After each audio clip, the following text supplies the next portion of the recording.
At my promotion party, my boss gave my role to a new intern. I laughed it off until this happened. I always thought I'd scream or jump up and down when it finally happened. Maybe call my mom immediately or text my best friend in all caps. Instead, I just sat there, staring at my computer screen, my coffee going cold beside me.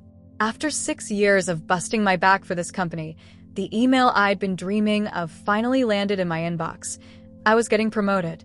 Dear Emma, we are delighted to inform you that effective next month, you will be stepping into a leadership role within the Client Relations Department. Your dedication and exceptional work have not gone unnoticed. To celebrate this milestone, the company would like to host a special gathering this Friday evening at the Meridian.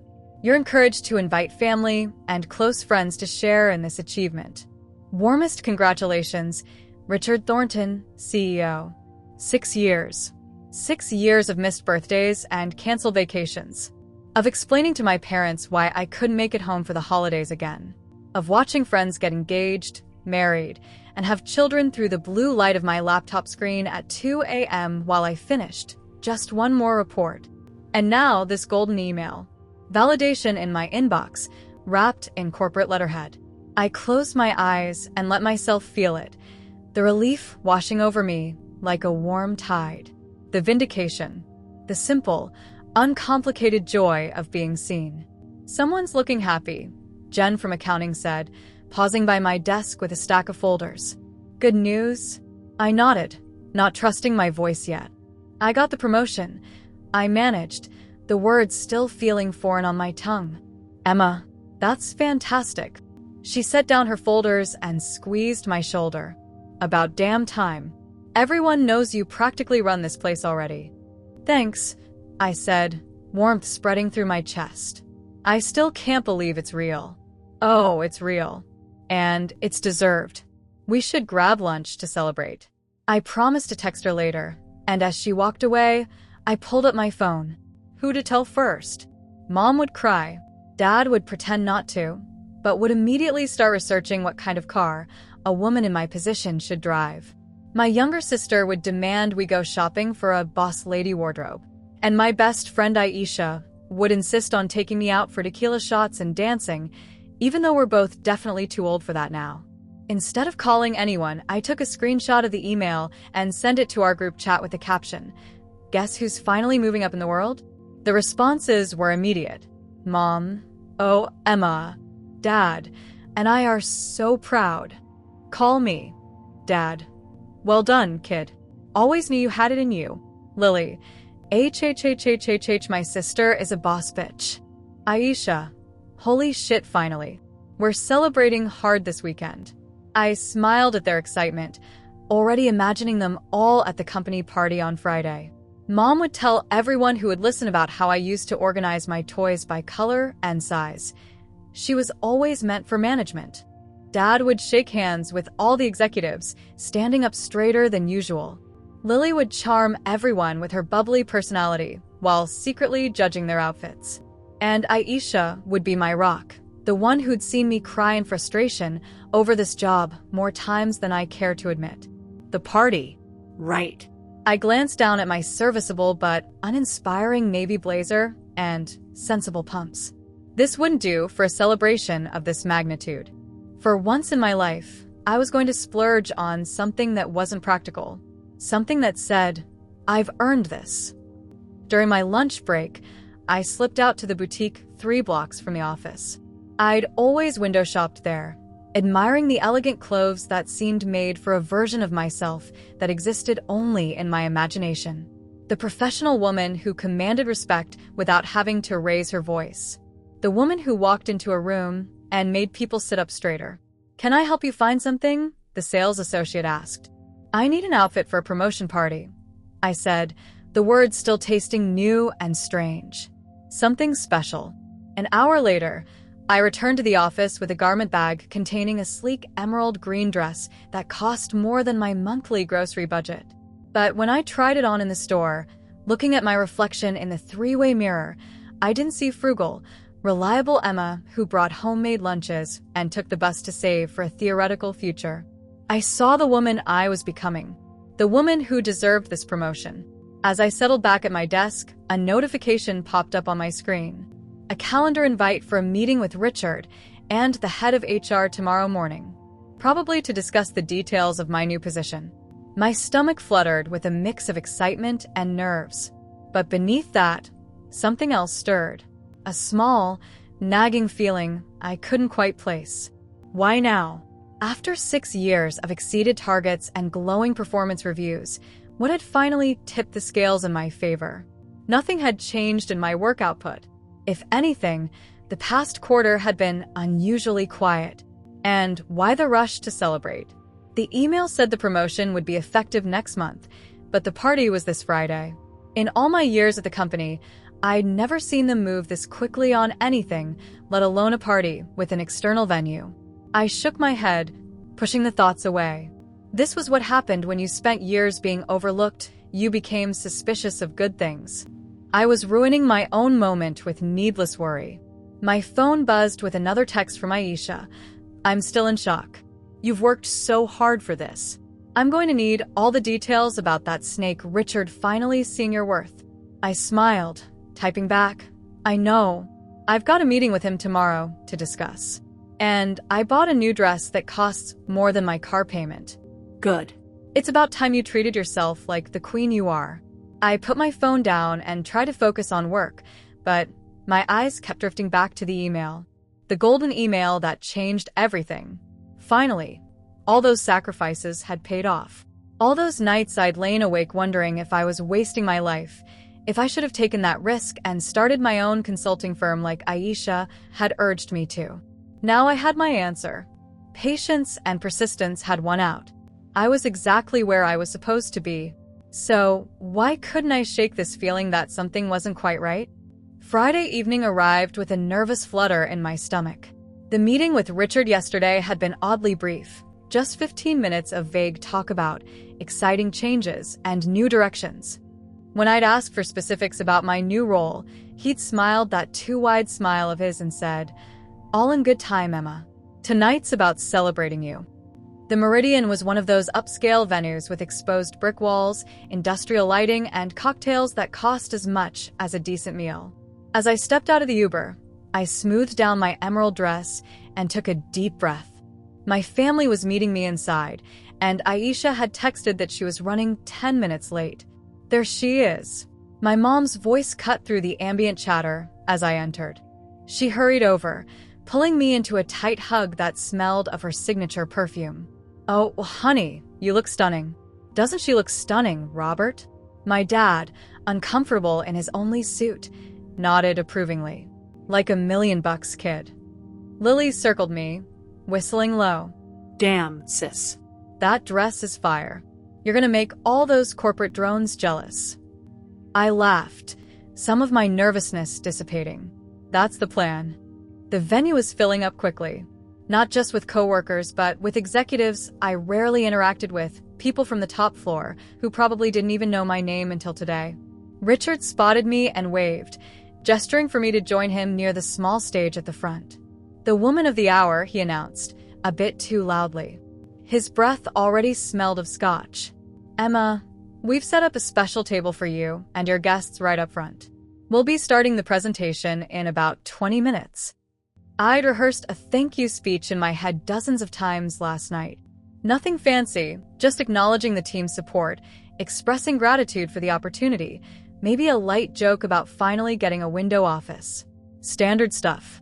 Aisha arrived as we were being seated, slipping into the chair beside me. Sorry I'm late. Traffic was a nightmare. She squeezed my hand under the table. You look incredible. How are you feeling? Nervous, I admitted. But good nervous, you know? She smiled. You've earned this, Em. No one has worked harder. The lights dimmed slightly, and Richard tapped on a microphone at the front of the room. The crowd quieted. Good evening, everyone. Thank you all for coming to this special celebration. He raised his glass. We're here tonight to recognize excellence, dedication, and the future of Thornton and Associates. A screen behind him lit up with a company logo, followed by a slideshow of office photos. I spotted myself in a few, at the holiday party, at last year's charity 5K, presenting at the quarterly meeting. For 6 years, Richard continued, we've been fortunate to have someone who exemplifies our core values of integrity, innovation, and determination. My cheeks warmed. I wasn't used to public praise, especially not from Richard. Which is why tonight, I'm thrilled to announce our newest leadership appointment. This was it. I straightened in my chair, a smile fixed on my face. Please join me in welcoming Maya Chun, our new head of client relations. The room erupted in applause. My smile froze, then faltered. I blinked, certain I'd misheard. But then a young woman, strikingly beautiful in a red jumpsuit, was making her way to the stage, beaming as Richard handed her the microphone. That's not you, Aisha whispered, confusion evident in her voice. I couldn't respond. My throat had closed up. Thank you, Richard, and thank you everyone for this incredible welcome, Maya said, her voice confident and clear. I'm so honored to be chosen for this role, and I can't wait to bring my vision to the client relations department. Chosen? Vision?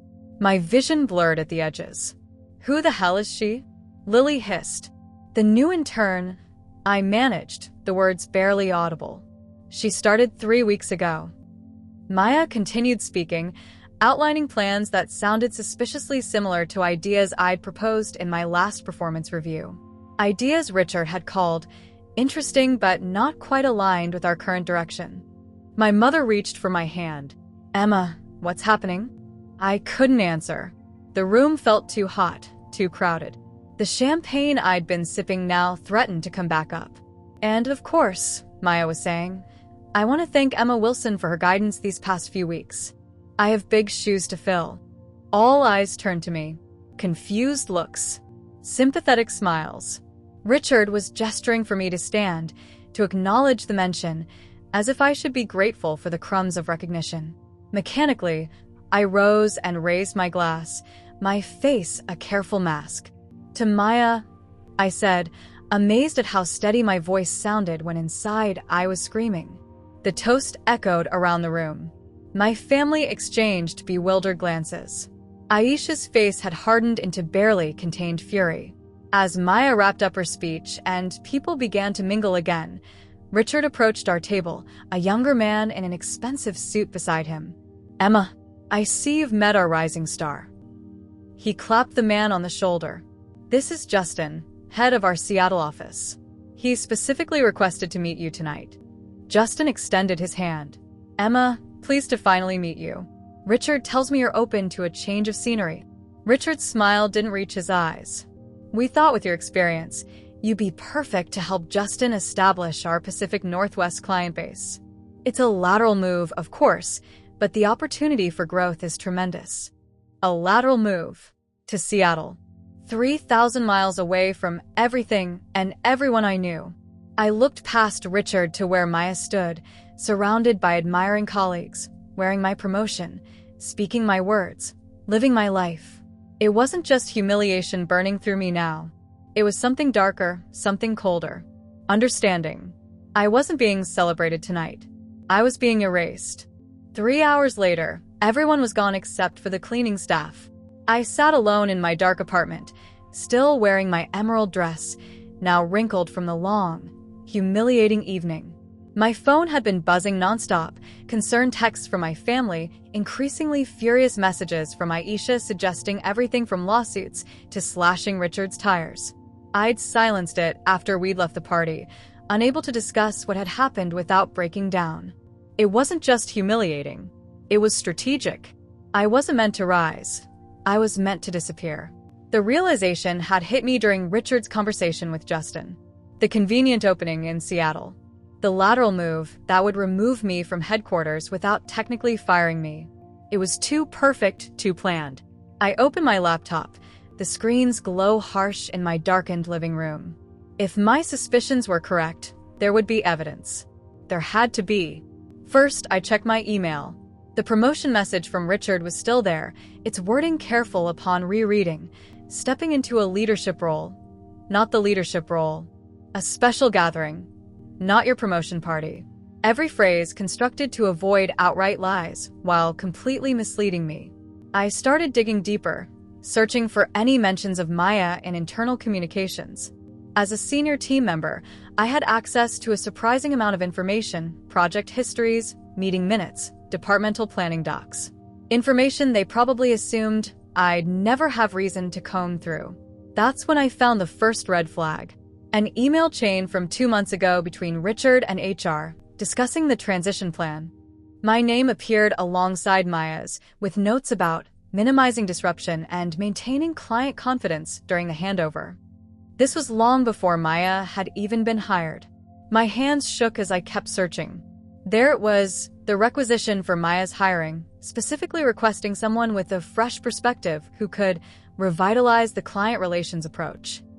The job description was practically my role, but with a different title and a salary 15% higher than what I was currently making. I checked our project management system next. Maya had been added to all my client accounts 3 weeks ago as an observer at first, but her permissions had steadily increased. Last week, she'd been granted full access to my client files, my presentation decks, even my contact lists. A cold realization washed over me. She'd been shadowing me digitally for weeks, learning my clients, my strategies, my hard-won insights, all while I remained completely unaware. But why go through this elaborate charade? Why not just fire me? The answer came when I checked the company's financial records from the past quarter. We were down significantly. The annual report was due to shareholders in 2 weeks, and the forecast wasn't pretty. They needed a scapegoat and a narrative of positive change to counterbalance the bad news. Enter Maya. Young, impressive on paper, and most importantly, cheaper than paying my severance package if they fired me outright. If I quit in humiliation or accepted the Seattle position, they'd avoid a payout and the negative PR of laying off a long-term employee right before a disappointing financial report. At 2 a.m., I tried a different angle. I logged into the company's cloud storage, where meeting recordings were automatically archived. I searched for management meetings from the past month and found one from 3 weeks ago titled Strategic Reorganization. Downloading it felt illegal, even though I had legitimate access. I put in my earbuds and listened. Richard's voice came through clearly. Emma's been reliable, but we need someone who can transform the department, not just maintain it. Maya has the fresh approach we need for the next quarter's presentation to the board. Another executive. What about Emma? 6 years of institutional knowledge walking out the door is risky. She won't walk, Richard replied confidently. She's too dedicated. We'll frame it as a special opportunity in Seattle, make her feel valued. If she refuses, then we discuss separation terms. A woman's voice, our HR director. And if she makes noise about it? She won't, Richard again. Emma's a team player. Always has been. That's why she's perfect for Seattle. She'll do what's best for the company. The recording continued, but I couldn't listen anymore. My chest felt tight, anger and betrayal forming a knot that threatened to choke me. I'd given them everything. Nights, weekends, holidays. I'd canceled dates, missed my cousin's wedding, postponed my life again and again for this company. And this was how they repaid loyalty, by assuming it made me exploitable. The next morning, I arrived at the office early before most of the team. A few colleagues glanced at me awkwardly as I walked to my desk, no doubt wondering why I hadn't taken a personal day after last night's humiliation. HR had sent a chipper email to the entire company, officially announcing Maya's appointment and my exciting new opportunity in Seattle. There was even a goodbye card circulating, as if my departure was already finalized. Maya was settled at a desk near the window, my window, the one with the view I'd mentioned wanting in my last 3 performance reviews. She smiled nervously when she saw me, a mix of guilt and triumph on her face. I ignored her and headed straight to HR, knocking once before entering Linda's office. Emma, she said, surprise evident in her voice. I wasn't expecting you today. I'd like to discuss the details of my role in Seattle, I said calmly, and the compensation package that comes with such a significant relocation. Linda's relief was palpable. Of course. I'm so glad you're considering the opportunity. Let me pull up the paperwork. I sat across from her, my face a mask of professional interest as she outlined a mediocre salary adjustment and a pitiful relocation allowance. "Is that all?" I asked when she finished. "It's a very generous package for a lateral move," she replied, a hint of defensiveness in her tone. I stood up. "I'll need time to consider it." "Of course," she said, "but we'll need your decision by Friday. The Seattle office is eager to get you on board." I nodded and left, stopping by my desk only long enough to grab my personal items. I wouldn't be back tomorrow, or ever, because I'd remembered something they'd all forgotten, something that would change everything. They thought I was disposable, but I'm the reason their biggest client hasn't walked out yet. Ashgrove Solutions had been with Thornton and Associates for 8 years, longer than I had. They'd cycled through 3 account managers before me, each one failing to satisfy Ashgrove's exacting CEO, Eleanor Winters. Eleanor was legendary in the industry for her impossibly high standards and willingness to cut ties over a single mistake. When I inherited the account 4 years ago, everyone warned me it was career-ending. Eleanor had just threatened to take her $12 million annual contract elsewhere after a botched product launch. Richard had personally begged her to give us one last chance. That chance was me. I'd spent months rebuilding the relationship, learning Eleanor's preferences, anticipating her needs, proving my value one painstaking step at a time. We developed a rapport that went beyond the professional. She trusted me. And in business, trust was currency. I pulled out my personal phone, not my company one, and called a number I rarely used. "Emma?" Eleanor's voice was surprised but not displeased. "It's 7 a.m. on a Saturday. Is everything all right with the Q2 rollout?" "The rollout is on track," I said, injecting calm confidence into my voice despite my racing heart. "But I was hoping we could meet. There's something important I need to discuss with you. In person." A pause. "This sounds serious." "It is. I'm having brunch at the Westerly at 10. Join me." "Thank you, Eleanor. I'll see you then."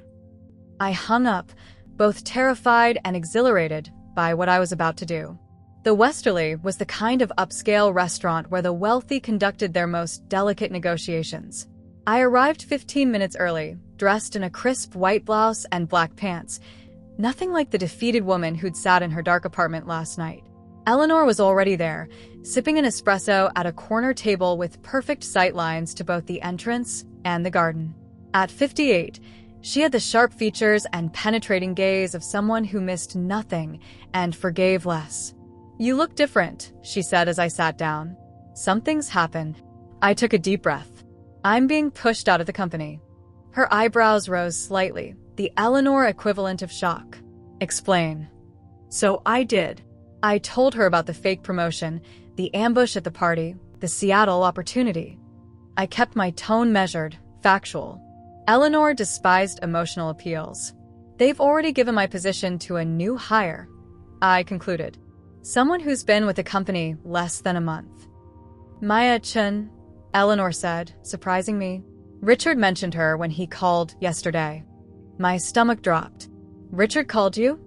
"To inform me of changes to the account management team. He assured me the transition would be seamless." Her eyes narrowed. "He said you'd requested the Seattle transfer for personal reasons." The lie was so bold it momentarily left me speechless.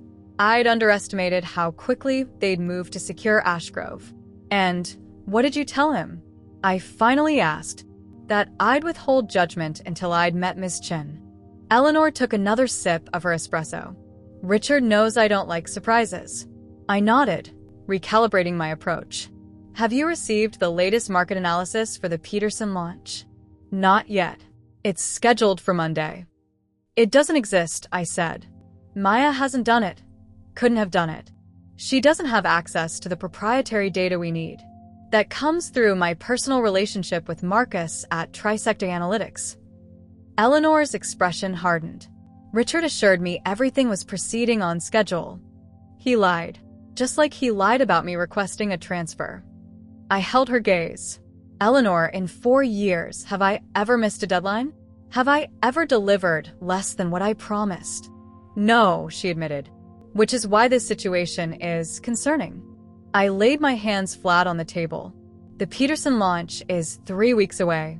The campaign strategy isn't finalized. The market analysis isn't done. And the person they've assigned to your account has zero experience with your industry. What are you suggesting, Emma?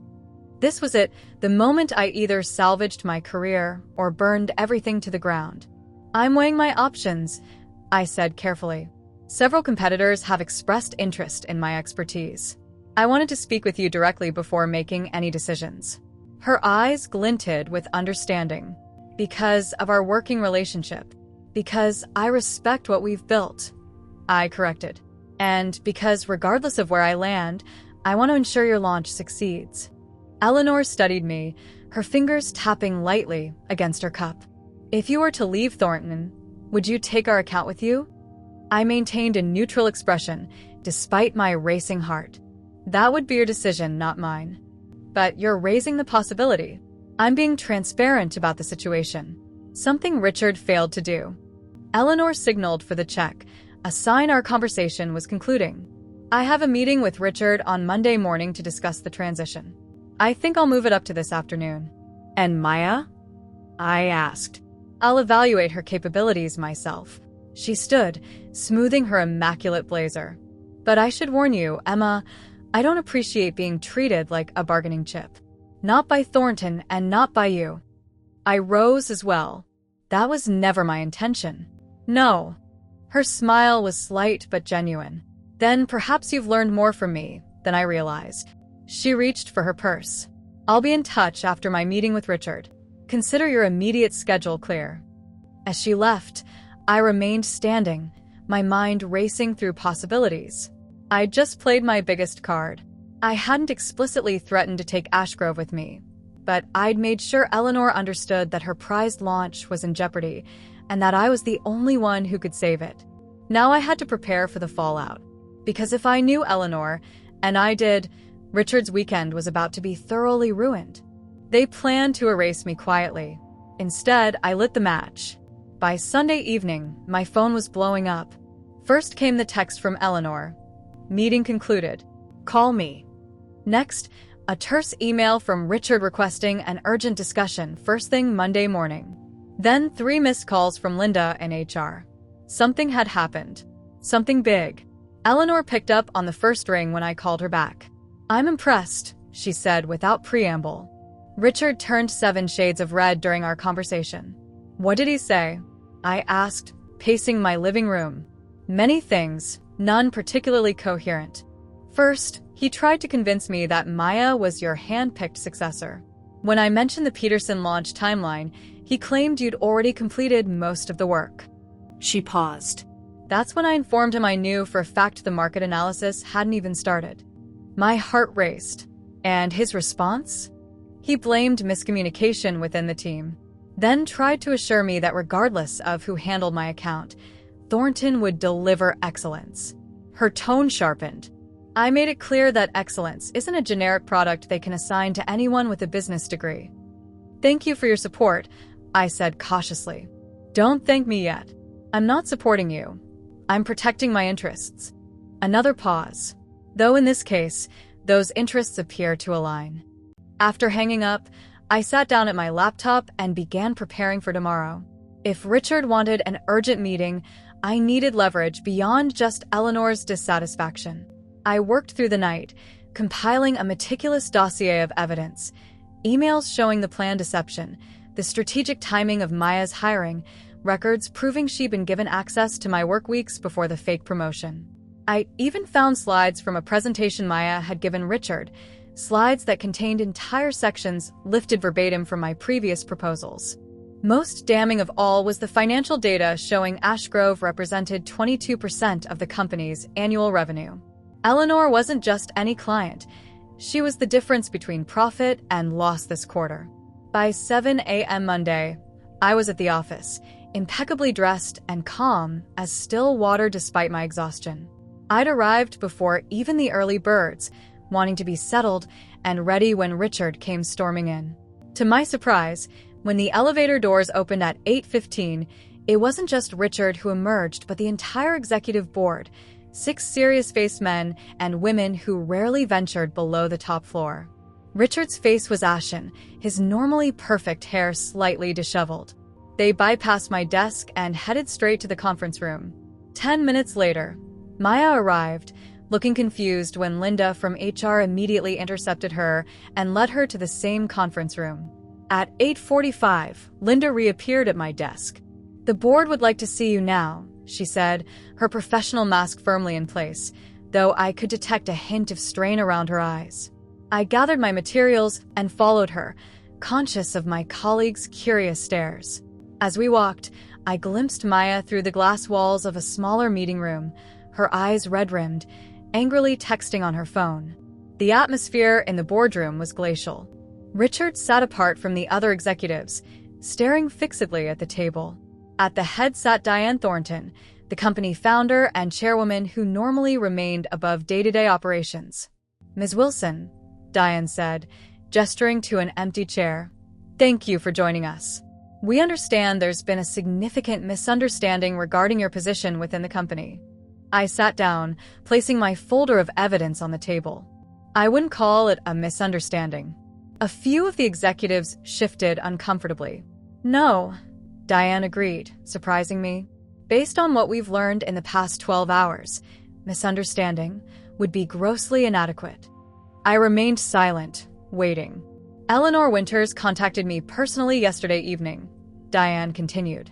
"She informed me that she was considering terminating Ashgrove's contract with us due to what she described as," she glanced at a notepad, "egregious mismanagement and dishonesty regarding account personnel."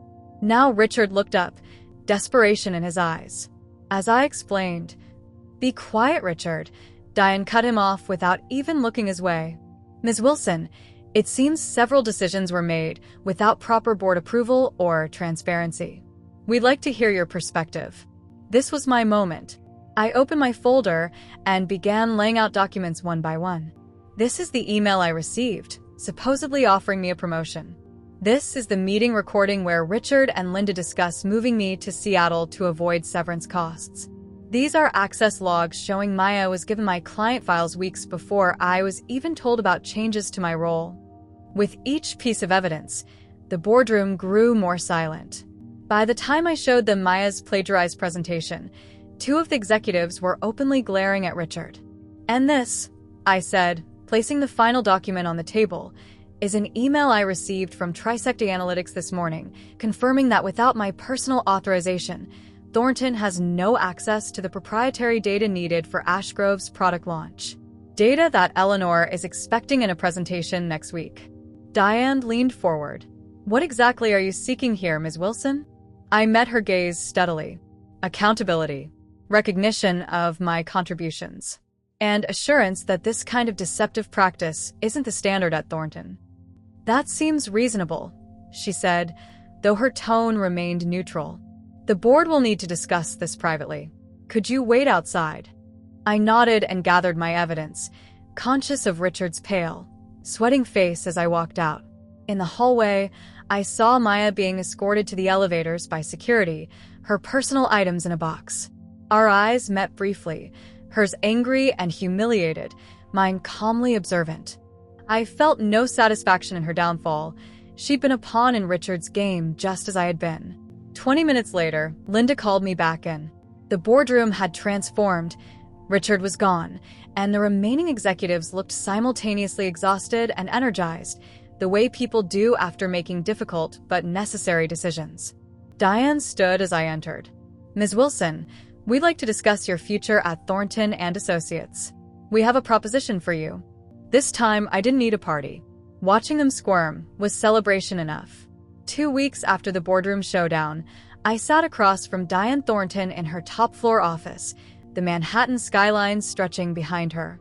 The view was spectacular, almost as satisfying as the contract before me. "Executive Director of Strategic Client Relations," Diane said, tapping the title on the first page. "With direct board reporting privileges and autonomy over team selection." "And the compensation?" I asked, though I'd already memorized every figure. 40% increase on your current salary. Performance bonuses structured quarterly rather than annually. Full remote work flexibility, though we'd require your presence for monthly board meetings and key client presentations. I nodded, savoring the moment. And Richard? Diane's expression hardened slightly. As I mentioned previously, Richard has taken an indefinite leave of absence to deal with personal matters. The official announcement goes out tomorrow. Corporate speak for fired without the scandal. I wasn't surprised. Companies like Thornton seldom air their dirty laundry publicly. Still, I'd made my point clear. Richard's name remained on my non-negotiable list of people I refused to work with. And the Seattle office? I asked. We'll be receiving a different kind of support. Diane's lips quirked in what might have been the ghost of a smile.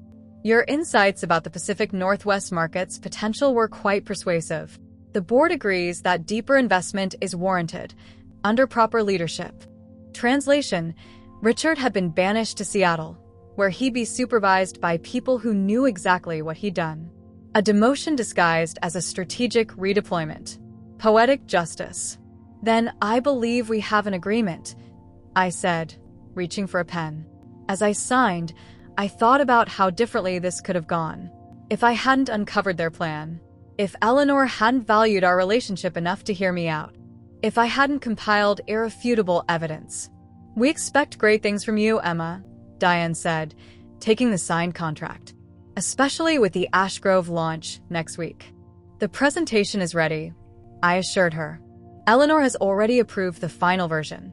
After finalizing the details, I took the elevator down to what had been my floor, but would now serve as the headquarters for my new department. I'd spent the past 2 weeks working remotely while the company scrambled to control the damage from Richard's scheme. The office had a different energy today. People straightened as I walked through, offering congratulations and smiles that carried varying degrees of sincerity. Office never changed, just my position within them. My old desk had already been cleared for my move to the executive floor. As I gathered the last few personal items, Jen from accounting approached. So it's official? She asked, leaning against the cubicle wall. As of 30 minutes ago. Good. She smiled genuinely. If anyone deserves it, it's you. Though I still can't believe what they tried to pull. Word had spread, of course. Not the full story, but enough for people to understand that Richard's departure and my ascension weren't coincidental. Has anyone heard from Maya? I asked, surprising myself with the question. Jen shook her head. Not directly, but I heard she landed at Meridian Partners. Junior position, nothing like what she thought she'd have here. I nodded, feeling a complicated mix of emotions. Maya had been willing to build her success on my erasure, but she'd also been manipulated by Richard, a man with years of experience exploiting people's ambitions. My phone buzzed with a text from Aisha, celebration dinner tonight. No excuses. You've earned it. I smiled and replied. Wouldn't miss it. Bringing champagne. That evening, surrounded by my family and closest friends, I finally allowed myself to fully absorb what had happened. The near miss of my career destruction. The unexpected opportunity that had emerged from crisis. The sweet vindication of success earned through strategy rather than surrender.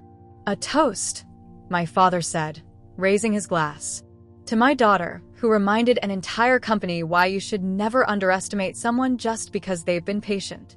To Emma, they echoed, glasses clinking. Later, as Aisha and I stepped outside for a moment of quiet, she bumped my shoulder gently. You know what I can't stop thinking about, she said. That emerald dress you bought for their fake party. You should wear it on your first day as executive director. Full circle karma. I laughed. I might just do that. My phone buzzed again, an email from Eleanor confirming our breakfast meeting tomorrow. Another from Diane about the office redesign for my new department. A calendar invitation for the first executive board meeting where I'd have a seat at the table. Are you happy?